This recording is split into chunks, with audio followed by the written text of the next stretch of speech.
तुमचं आधार कार्ड लवकरच तुमचं डेबिट किंवा क्रेडिट कार्ड होणार आहे। गोंधळ जाऊ नका। नीती आयोगानं देशाची अर्थव्यवस्था कॅशलेस करण्याच्या दृष्टीनं लवकरच एक नवी प्रणाली विकसित करण्याची तयारी सुरू केली आहे। तुमच्या 12 आकडी आधार नंबरच्या साहाय्यानं सगळे आर्थिक व्यवहार नव्या प्रणालीत करता येतील। तुमची बँक खाती आधार क्रमांकाशी जोडली जातील। नव्या प्रणालीत ग्राहकांना कार्ड आणि पिन नंबर लक्षात ठेवण्याची गरज उरणार नाही। नव्या प्रणालीत स्मार्टफोनवर आधार नंबर आणि बोटाच्या ठशांचा वापर करून पैशांचे व्यवहार करता येतील। गेले 22 दिवस बंद असलेले टोल नाके आज मध्यरात्री पुन्हा सुरू होतात, पण 500च्या जुन्या नोटा स्वीकारल्या जाणार नसल्यानं संभाव्य वाद टाळण्यासाठी सरकारतर्फे योग्य ती खबरदारी घेण्यात येते। टोल नाक्यांवर होणारी भांडणं वाद लक्षात घेऊन सर्व नाक्यांवर योग्य तो पोलीस बंदोबस्ताची मागणी होऊ लागली आहे। संवेदनशील आणि अतिसंवेदनशील टोल नाक्यांपैकी जे नाके पोलीस बंदोबस्ताची मागणी करतील त्यांना पोलीस संरक्षण दिलं जाईल, असं राज्याचे पोलीस महासंचालक सतीश माथुर यांनी स्पष्ट केलं। शिवाय आता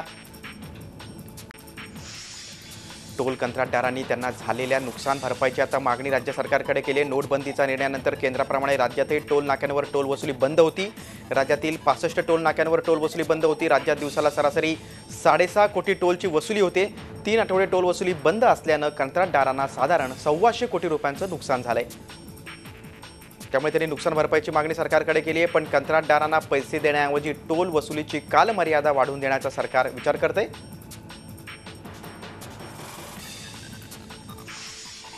औरंगाबादमधील 40 पेट्रोल पंप आज बंद आहेत। महानगरपालिकेनं दाट वस्तीच्या भागात असलेल्या पेट्रोल पंपांना नोटीस बजावली आहे। त्यात त्यांना पेट्रोल पंप बंद करण्याचे आदेश देखील दिलेत। मात्र ही कारवाई अन्यायकारक असल्याचं पेट्रोल पंप चालकांचं म्हणणं आहे। मात्र पेट्रोल पंप बंद असल्यानं सर्वसामान्यांचे मात्र हाल होत आहेत। मुरबाड तालुक्यातलं धसई हे गाव महाराष्ट्रातलं पहिलं कॅशलेस गाव ठरलंय। अर्थमंत्री सुधीर मुनगंटीवार यांच्या उपस्थितीत रोकडमुक्त व्यवहार करण्याच्या दिशेनं या गावानं पहिलं पाऊल टाकलंय। अर्थमंत्री सुधीर मुनगंटीवार यांनी आपल्याकडचं कार्ड स्वाईप करून 1 किलो तांदूळ विकत घेतले आणि महाराष्ट्रात सुरुवात झाली ती नव्या क्रांतीची। नोटाबंदीच्या निर्णयानंतर रोखमुक्त व्यवहार सुरू करणारं धसई हे राज्यातलं पहिलं गाव ठरलंय। धसई गावाचा आदर्श आता इतर गावांनीही घेण्याची गरज आहे। अहमदनगर शहरात तब्बल 38,50,000 रुपये रोकड सापडली आहे। जुन्या चलनातील 1,000च्या या नोटा आहेत। मध्यरात्री पेट्रोलिंग करताना पोलिसांना या नोटा आढळल्या। राहुल भंडारी नावाच्या व्यक्तीकडे ही रोकड सापडली। रात्रीच्या वेळी संशयास्पदरित्या फिरताना पोलिसांनी राहुलकडे चौकशी केली असता रोकड तसंच लहान मुलांच्या खेळण्यातील 500 आणि 100 रुपयांच्या नोटांचा बंडल आढळला। या संदर्भात सुरुवातीला राहुलनं पोलिसांना उडवाउडवीची उत्तर दिली। त्यानंतर पोलिसांनी दोन्ही बॅग आणि रोकड जप्त करून गुन्हा दाखल केला। 1,000 आणि 500च्या नोटाबंदीचा प्रभाव विदर्भातील सर्वात मोठ्या कापसाच्या हिंगणघाट येथील कृषी उत्पन्न बाजार समितीवर झालाय। 1,000 आणि 500च्या नोटा बंद झाल्यानं या ठिकाणी येणाऱ्या कापसाची आवकही कमी झाली आणि त्यामुळे त्याचा परिणाम कापड व्यवसायावर होताना देखील दिसतोय। सर्वात जास्त फटका हा शेतकऱ्यांना बसलाय। औरंगाबादच्या सिद्धार्थ प्राणी संग्रहालयात 3 नव्या चिमुकल्या पाहुण्यांचं आगमन झालंय। समृद्धी नावाच्या वाघिणीनं 3 बछड्यांना जन्म दिला। हे 3ही बछडे आता 3 आठवड्यांचे झालेत आणि सुदृढ आहेत। याआधी 2 वेळा बछड्यांचा मृत्यू झाला होता। त्यानंतर चौकशी नाट्यही रंगलं होतं। त्यामुळे यावेळी बछड्यांचा जन्माचं गुपित ठेवण्यात आलं होतं। मात्र आता बछडे ठणठणीत असल्यानं लवकरच त्यांना पिंजऱ्यातून बाहेर काढण्यात येईल। वाघाचे हे बछडे अगदी लहान असले तरी कॅमेरा पाहून मात्र त्यांनी गुरगुरायला सुरुवात केली। अगदी त्यांच्या छोट्याशा आवाजातून गुरगुरण्याचं सगळ्यांनाच कौतुक आहे। यातील 2 पिल्लं ही पिवळ्या रंगाची आहेत तर एक पांढऱ्या रंगाचं आहे। त्यामुळे सिद्धार्थ उद्यानाला एक पांढरा वाघ सुद्धा मिळालाय। आता लवकरच या नव्या पाहुण्यांना भेटण्यासाठी उद्यानात गर्दी वाढणार आहे। मालेगावातून 10 टन जनावरांचं मांस जप्त करण्यात आलंय। मुंबई आग्रा हायवेवर जनता सायझिंग जवळ हा प्रकार घडला। या प्रकरणी 7 जणांना अटक करण्यात आली आहे। डीवायएसपी राजमान यांच्या पथकाने ही कारवाई केली। पवारवाडी पोलिसात या प्रकरणी गुन्हा दाखल करण्याचं काम सुरू आहे।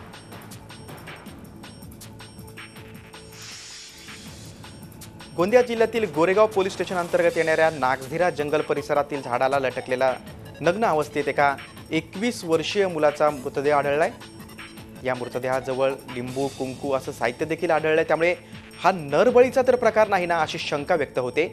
मृत मुलाचं नाव महेंद्र मेश्राम असून तो गोरेगाव तालुक्यातील हिरापूर या गावात राहत होता। मात्र तो गेल्या 22 तारखेपासून बेपत्ता होता। कुटुंबियांनी शोधाशोध घेतल्यानंतर सुद्धा त्याचा पत्ता न लागल्यामुळे अखेर त्याची बेपत्ता असल्याची तक्रार 25 नोव्हेंबरला गोरेगाव पोलीस स्टेशनला दाखल करण्यात आली होती। मात्र आज त्याचा नग्न अवस्थेत मृतदेह जंगलात झाडाला टांगलेल्या अवस्थेत मिळाला। या प्रकरणी पोलिसांनी आता गुन्हा दाखल केला असून अधिक तपास सुरू आहे.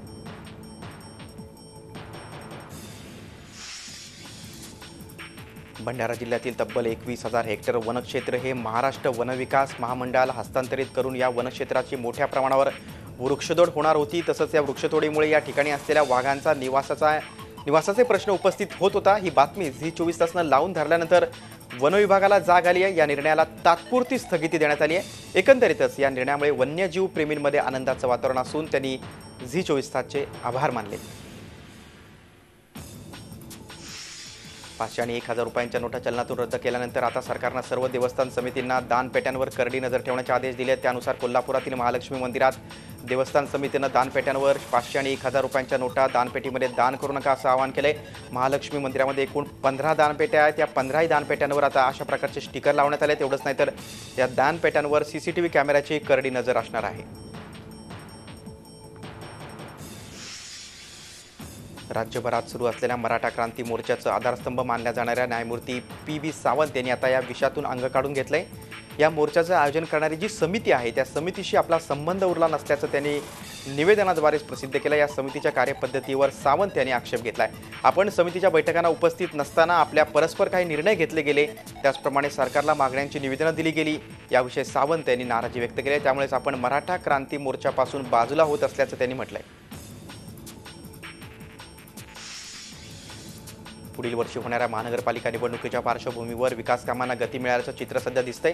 यासाठी स्थायी समितीनं गेल्या 2 महिन्यात 253 प्रस्तावांना मंजुरी दिली आहे. ज्या प्रस्तावांना मंजुरी देण्यात आली आहे त्यात प्रामुख्यानं नागपुरातील रस्त्यांची कामं आहेत. ऑक्टोबर महिन्यात स्थायी समितीच्या एकूण 5 बैठका झाल्या, त्यात 112 प्रस्तावांना मंजुरी देण्यात आली आहे. तर नोव्हेंबर महिन्यात स्थायी समितीच्या 4 बैठकीत 141 प्रस्तावांना मंजुरी देण्यात आली आहे. जानेवारीत महानगरपालिका निवडणुकीची आचारसंहिता लागण्याची शक्यता आहे. त्यापूर्वी उरलेल्या कामांना मंजुरी देण्याचा सपाटा नागपूर महानगरपालिकेने लावलाय.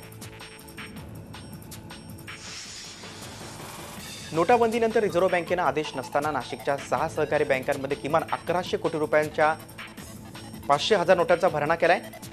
खेळतं भांडवल असलेले 200 कोटींचं चलन बदल करण्यात आलं. याची वित्त मंत्रालयानं गंभीर दखल घेतली असून आयकर विभागानं बँकांची कागदपत्र ताब्यात घेण्यास सुरुवात केली आहे. राज्याच्या सामाजिक न्याय विभागाच्या नाकर्तेपणामुळे राज्यातील 10वी नंतरच्या मागासवर्गीय विद्यार्थ्यांच्या शिष्यवृत्तीसाठी केंद्र सरकारकडून मिळणाऱ्या 2,154 कोटी रुपयांवर राज्य सरकारला पाणी सोडावं लागले. झी मीडियानं सामाजिक न्याय विभागाचा नाकर्तेपणा उघड केल्यानंतर राज्यातील अनेक मागासवर्गीय विद्यार्थ्यांनी झी मीडियाशी संपर्क साधला आणि आपल्या व्यथा मांडल्या. मुंबईतील माटुंगा येथील इन्स्टिट्यूट ऑफ केमिकल टेक्नॉलॉजीच्या जवळपास 500 विद्यार्थ्यांना मागील 2 वर्षांपासून शिष्यवृत्तीची रक्कम मिळाली नाही.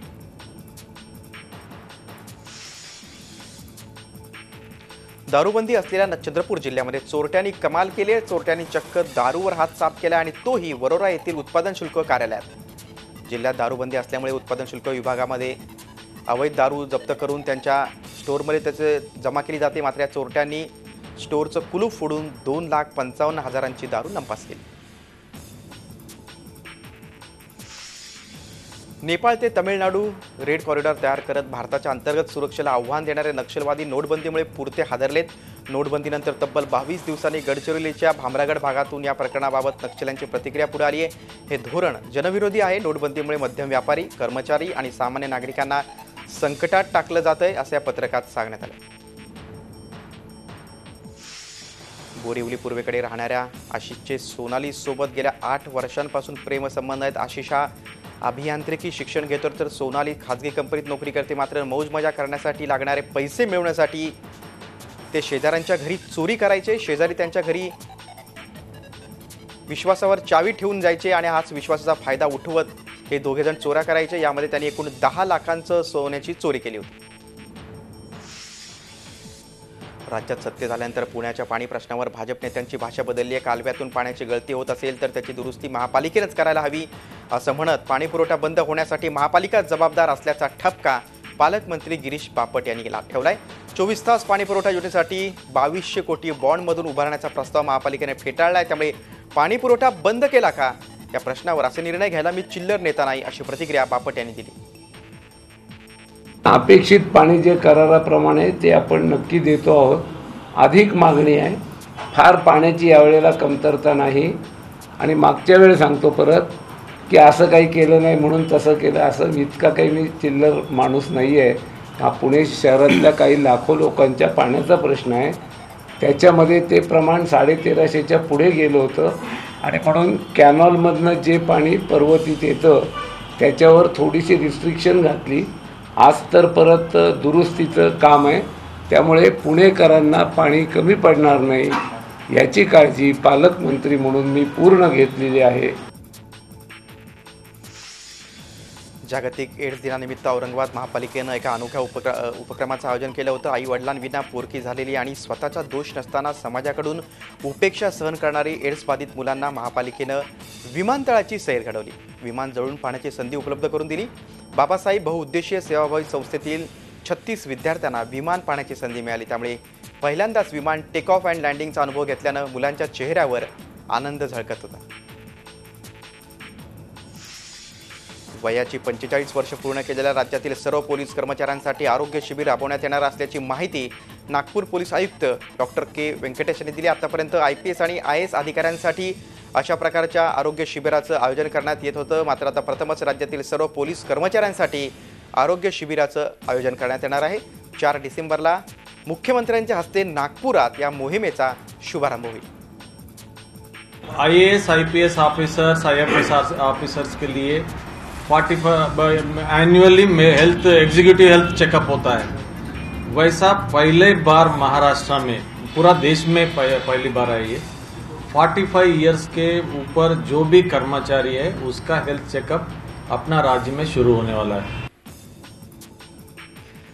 आदिवासी आणि दुर्गम भागातील रस्त्यांची कामं हाती घेतल्यानं आदिवासी बांधवांना येत्या काळात अच्छे दिन येतील असा विश्वास पालघरचे पालकमंत्री विष्णू सावरा यांनी व्यक्त केला आहे. पालघर जिल्ह्यात 2015-16 तसंच 2016-17 या वर्षांसाठी 63 किलोमीटर लांबीच्या रस्त्यांना मुख्यमंत्री ग्रामसडक योजनेअंतर्गत मंजुरी मिळाली आहे. या कामांसाठी तब्बल 31.5 कोटी रुपयांचा निधी मंजूर झाला आहे. पालकमंत्री विष्णू सावरा यांनी मासवणमध्ये या कामांचं उद्घाटन केलं. मंजूर झालेल्या 7 कामांपैकी पालघर तालुक्यातील 10 किलोमीटर अंतराचा मासवण ते नागझरी रस्ता देखील होणार आहे. मागच्या वर्षी काही रस्ते केले, पण मागच्या वर्षी निर्णयच उशिरा झाला असल्यामुळं जास्त रस्ते झाले नाही. पण त्याला तरतूद करणं हे त्या भाग आलेला आहे आणि ग्रामविकास खात्याकडे हा विषय आहे. आणि त्यामुळं हे तर रस्ते होतीलच, पण याच्याशिवाय आपण जे काही बजेट केलेलं आहे आदिवासी विकास खात्याचं केलेलं आहे याच्या अनुषंगाने खूप मोठ्या प्रमाणामध्ये 3 वर्षामध्ये 2 वर्षामध्ये आपण कामं मंजूर केलेल्या आहेत. ज्येष्ठ गायिका आशा भोसले यांना भारतरत्न मिळाला पाहिजे असं मत अखिल भारतीय नाट्य परिषदेचे अध्यक्ष मोहन जोशी यांनी व्यक्त केलं. ते पिंपरीत बोलत होते. अखिल भारतीय मराठी नाट्य परिषदेच्या पिंपरी चिंचवड शाखेच्या वतीनं गायिका सुनिधी चव्हाण हिला आशा भोसले पुरस्कारानं सन्मानित करण्यात आलं. त्यावेळी मोहन जोशी यांनी ही भूमिका मांडली. तर आशा भोसले यांच्या नावानं मिळालेला पुरस्कार खूप मोठा असल्याची भावना सुनिधीनं व्यक्त केली. यावेळी तिनं एक गीतही सादर केलं. आशा भोसले अवार्ड, आशा भोसले नाम ही बस सब कुछ है और उसके साथ थोड़ा सा जुड़ना ही बहुत बड़ी बात होती है. तो ये तो मुझे आज उनके नाम के अवार्ड से नवाजा जा रहा है. I am very very honoured and I feel blessed. So thank you so much each end every one of you. आपने मुझे यहाँ पर ये मौका दिया आने का और इस सम्मान के लिए बहुत बहुत. शिवाजी पार्कवर शिवसेना आणि मनसेची मक्तेदारी नाही असे खडे बोल मुंबई हायकोर्टाने सुनावलेत. वारंवार अखेरची संधी देऊन देखील पर्यायी जागेचा विचार केला जात नसल्याचं निरीक्षण मुंबई हायकोर्टाने नोंदवलंय. शिवाजी पार्क मैदान हे मुंबईत राहणाऱ्या लोकांसाठी राखीव असून राजकीय पक्षांनी त्यावर हक्क सांगू नये असं परखड मत हायकोर्टाने मांडलंय. शिवाजी पार्क जिमखान्यानं या संदर्भात याचिका दाखल केली होती. नाताळ आणि नवीन वर्षाच्या स्वागत समारंभांसाठी लाऊडस्पीकरला यावेळी परवानगी नाकारली आहे. सायलेन्स झोन घोषित असताना ध्वनिक्षेपकांना परवानगी देताच कामा नये असं स्पष्ट मत मुंबई हायकोर्टानं मांडलंय.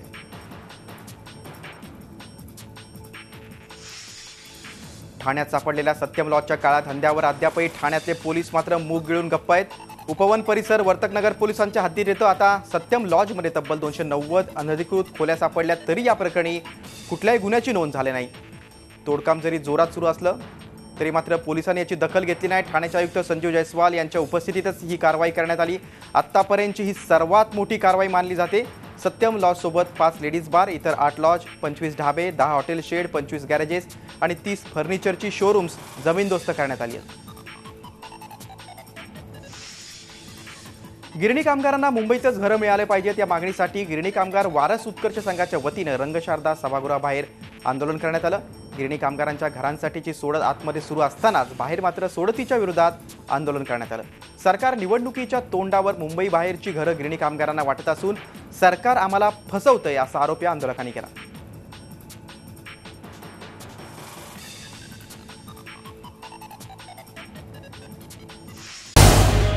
झी 24 तास रहा एक पाऊल पुढे।